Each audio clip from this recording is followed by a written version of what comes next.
Welcome back to my channel. This is Coin Nomad. 안녕하세요, 코인 노마드입니다.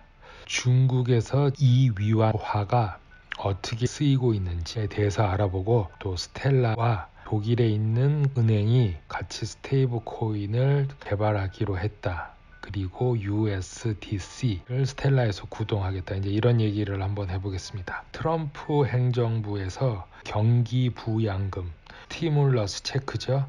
이것을 900빌리언 달러를 지금 승인을 거부한 상태입니다.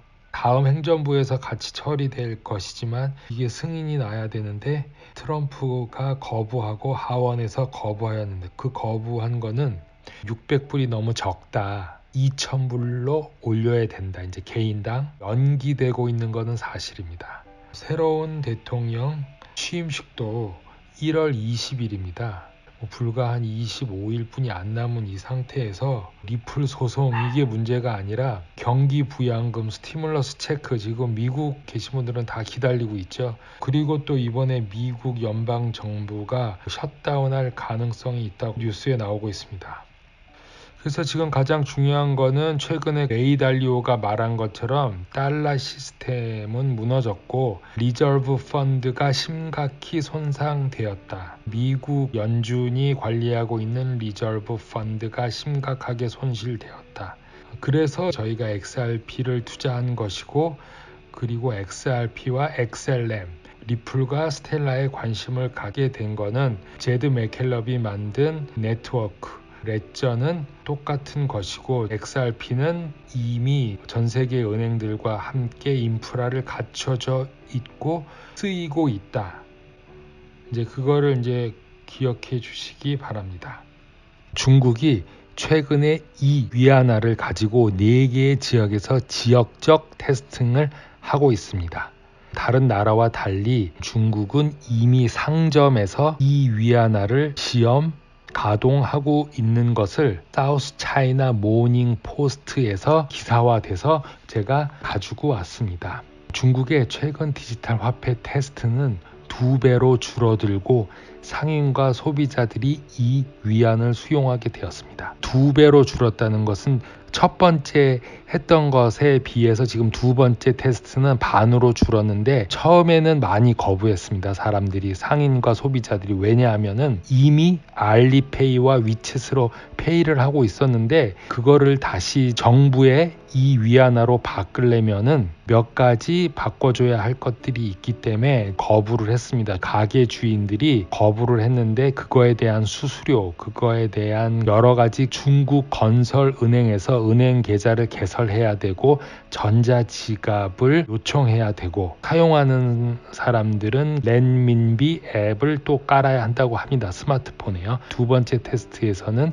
은행 직원들이 가게를 돌면서 자세하게 친절히 가르쳐주면서 페이할 수 있는 거를 유도하게끔 한다, 이런 내용입니다. 이 기사가 좀 방대한데 이 중에 4군데 지역이 있는데 그 중에 한 군데 지역을 제가 택해서 한번 하겠습니다. 중국 최대의 디지털 주권 통화 테스트를 지금 하고 있는데, 202위안 약 30 미국 달러에 100만 개의 빨간 패킷 수저우시에서 추첨을 통해 배포되었다고 합니다. 일부 사업자들은 참가하기를 꺼렸다. 그렇죠, 불편하죠. 왜냐하면 장사하기도 힘든데 와서 뭐 이거를 어떻게 하라 저하라, 일단 그러면은 상인들은 같은 돈인데 왜 그걸 해야 되냐, 그렇게 생각할 것 같습니다. 디지털이나 코인에 대한 지식이 없기 때문에 충분히 이렇게 생각할 수 있습니다. 그래서 거부를 했었죠. 상인들은 알리페이나 위챗페이로 하면 되는데 왜 굳이 이 위안화를 사용하냐. 하지만 이 위안화로 지불하는 것은 거부할 수 없습니다. 법으로 그렇게 제정됐겠지요. 그래서 중국 건설은행의 작은 팀이 11월 말에 수저우시에 있는 쇼핑센터에 있는 마페이 스낵 가게를 방문했습니다. 어떤 작은 가게를 방문했습니다. 이제 그 가게 주인이 이제 이름이 만데, 이런 프로그램을 참여할 필요도 없고 참여하고 싶지도 않다고 하고 거부를 했습니다. 그래서 중국 건설은행 직원들이 일단은 갔겠죠. 그 다음에 이 건설 직원들이 쇼핑몰에 있는 경영진을 통해서 경영진이 개입하여 마 씨에게 디지털 위안화 계획은 정부의 프로젝트이니까 참여하는 게 좋다라고 말했겠죠. 강제적이 됐을 수도 있다고 생각합니다. 30대 주인은 어떤 비용도 부담하지 않는다는 약속을 받고 한번 시도해 보기로 동의했다. 이제 이런 기사가 쓰여졌는데, 그래서 이 마씨는 중국 건설 은행 계좌를 개설하고 전자지갑을 요청했습니다. 이런 식으로 해서 결제할 수 있는 시스템을 구축한 거죠, 이 가게 주인은요. 그러면 그 다음부터 오는 손님들은 그냥 자연적으로 받으면 된다. 중국은 이 위안화를 페이를 할 수 있게끔 그걸 지불할 수 있는 그런 거를 지금 해 나가고 있다. 그렇죠. 이건 지역적인 테스트인데 실행적 지역적 테스트죠. 사용 가능한 위치까지 온 것입니다. 그렇기 때문에 지금 리플사도 그렇고 모든 핀테크가 SEC에 요구하고 미 정부에 계속 요구하고 있는 것입니다. 빨리 우리 해야 한다. 그렇지 않으면은 중국 이 위안화가 다른 자산까지 전명할 수도 있다. 그런 것이죠. 그래서 디지털 위안화의 미래에 대한 한 가지 불확실성은 알리페이와 위챗페이인 거죠. 이미 인프라가 다 깔려져 있는데 이걸 바꾸려면 어느 정도의 시간이 필요하고 사람들에게 설명해주고 바꾸게 유도해야 되는 것이죠. 그래서 앞으로 알리페이와 위챗페이가 어떻게 될지는 알 수는 없으나 일단은 이 위안화가 조금씩 보유량을 늘리게 되지 않을까, 당분간은. 공산주의이기 때문에 이 위안화를 반강제적으로 유도할 수 있는 것이죠. 그 다음 기사는 스텔라 퍼포먼스, 스텔라에 대한 얘기가 나왔는데, 리플사도 지금 이 순간도 열심히 일하고 있습니다. 스텔라도 열심히 일하고 있습니다. 모든 사람이 소송에 집중해 있지만 각자의 기업에서는 다 할 일을 하고 있습니다. 어떤 내용인지 보겠습니다. 그 스텔라 네트워크에 관한 얘기인데요. 새로운 CEO 데넬 딕슨, 이분이 지역에 관계없이 서비스를 제공하는 글로벌 네트워크를 구축하여 금융 시스템에 대한 공정한 액세스를 확보하는 데 주력하고 있다. 스텔라 디벨롭먼트 파운데이션, SDF죠. 그래서 SDF라는 말이 이제 많이 나오고 있는데, 오늘 내용은 그 스마트랜드라는 회사에 대한 것입니다. 스마트랜드 팀은 2020년 동안 스텔라 네트워크 개발에 상당한 진전을 이루었습니다. 그 결과 현재 개발 중인 모든 이니셔티브와 비즈니스 개발 계획을 위한 주요 에코시스템으로서 스텔라 네트워크 운영에 대한 약속을 확인하기로 결정했다. 스텔라 네트워크를 사용하겠다, 이런 말이죠. 그런데 USDT on 스텔라, USDC가 스텔라에서 2월 달에 새로 출시된다는 영상을 제가 올렸었습니다. 지금 스텔라는 서클사와 같이 USDC를 새로이 내놓고, 서클사는 코인베이스와 함께 새로운 컴퍼니 센터라는 곳에서 USDC를 만들었습니다. USDC는 US 달러 100%를 담보로 하는 리저브 펀드가 있기 때문에 USDT의 문제점을 해결할 수 있고, USDT보다 더 성장 가능성이 크다고 다들 보고 있습니다. 그래서 서클 인터내셔널 파이낸셜과 코인베이스가 공동으로 개발한 미국 달러 기반의 스테이블 코인 USDC가 USDC 거래를 지원하는 세 번째 블록체인으로 스텔라를 채택할 것이라고 발표했습니다. 스테이블 코인으로 USDC는 1대1로 미국 달러를 추적할 수 있습니다. 구세계 은행 계좌에 보관된 유한 화폐를 100% 지원하며 독립 제3자 감사관이 정기적으로 회계 감사를 실시하여 상관관계를 일정하게 유지한다. 그렇죠. USDT랑은 틀리죠. 테더의 지금 문제점은 감사가 이루어지기가 힘들다. 그래서 자기들이 USDT를 더 찍어내도 우리가 알 방법이 없다, 이거죠. 한마디로 말해서 미국 달러가 계속해서 달러를 찍어내는 거와 같은 걸 USDT에서 하지 않나, 이런 의심들을 하고 있는 것입니다. 따라서 USDC는 액면가의 기본 확정 통화에 대해 완전히 상환할 수 있습니다. 원래 이더리움에서 출시되어 나중에는 알고랜드로 확장하였는데 이제 스텔라로 갈아타는 거겠죠. USDC는 스텔라로의 수합을 가능하게 하는 등 멀티체인지 수합 서비스를 개발자에게 무료로 제공하기로 스스로 약속했습니다.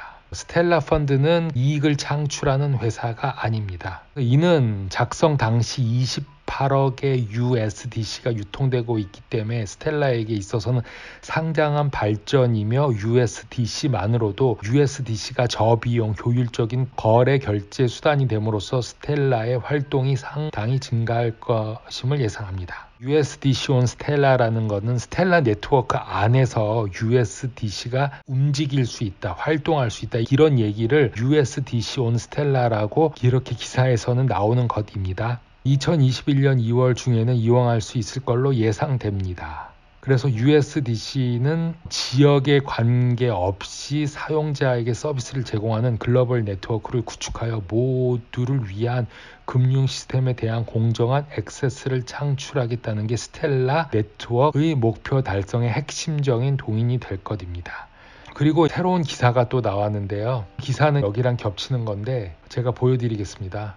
스마트랜드에서는 농업 거래 플랫폼인 에그로시와 합작해가지고 15,000명 이상의 농부들이 곡물을 팔고 씨앗과 비료를 사기 위해 이 시스템을 사용하는데 USDC를 사용해서 해결할 수 있을 것이다 라고 말하고 있습니다.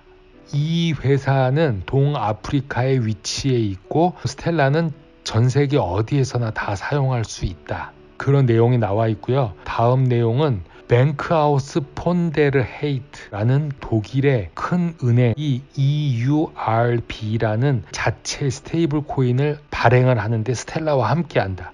그러면 이것도 EURB on 스텔라 네트워크가 되겠네요. 자체 스테이블 코인을 독일은 만든다. 그 그룹은 룩셈부르크의 펀드 관리 회사인 증권화 플랫폼인 본더 헤이트 증권화 SA의 세 가지 주요 축으로 구성되어 있다. 이 은행은 창립 266년이 지난 지금 독일의 대표적인 토큰화이자 디지털 자산 보호 기술 제공 업체인 비트본드와 협력을 해서 스텔라의 EURB를 설립했다는 발표와 함께 새로운 기술을 수용하는 모습을 다시 보게 될 것이다 라고 나와 있습니다. 유럽의 독일도 스텔라와 협력해서 스테이블 코인을 개발할 것이다 라는 내용입니다. 현재 자산이 스텔라에 저장되어 있는 BVDH는 토큰을 굽고 주조하는 메커니즘을 포함하여 안정적인 코인을 보안을 위해 BVDH를 구축하기 위한 플랫폼에 이 자산을 통합할 것입니다. 구축한 플랫폼들이 이렇게 통합이 되고 있고 스텔라의 생태계의 경우 네트워크상의 유로화에 대한 새로운 접근 기회를 제공합니다. 스텔라가 유럽에 진출을 하는 지금 계기가 되는 것 같습니다. 이제 스텔라 레일을 통해서 유로에 연결하고자 하는 모든 사용자 또는 기업이 그렇게 할 수 있습니다. 비트폰드와 스텔라 네트워크 자체를 통해 구축을 하고 스텔라 네트워크는 다른 유럽 금융기관들이 이런 네트워크 제공하는데 이점을 수용하고 곧 스텔라 네트워크에 더 많은 유로 관련해서 안정적인 스테이블 코인들이 등장할 거다라고 나와 있습니다. 아까 말했던 스마트랜드 기술팀의 CEO는 스텔라 네트워크에서 프로젝트를 구현하는 데 있어서 오랫동안 최첨단에 위치해 있으며 스마트랜드는 세계 최초의 퍼블릭 블록체인의 주식 토큰을 발행했으며 그 후에 개인 투자자에게도 판매가 되었습니다. 제가 사용하고 있는 코인필드도 솔로제닉이라는 코인이 있습니다. 이 코인으로 나스닥에 있는 주식을 곧 살 수 있게 됩니다. 스텔라와 리플넷은 같은 선상에서 시작됐다. 같은 네트워크를 사용하고 같은 사람에 의해서 제작되었다. 그래서 스텔라에 대해서 좀 더 관심을 갖고 일단은 리플은 1월 6일 1월 8일 해서 1월 말까지 한번 보면서 지금 마음이 혼란하신 분들은 각자 좋은 선택을 하시기 바라면서 누가 더 급한지 누가 더 시간 싸움을 하고 있는지 그거는 한두 달 안에 밝혀지리라고 생각됩니다. 코인노마드 여기까지였습니다.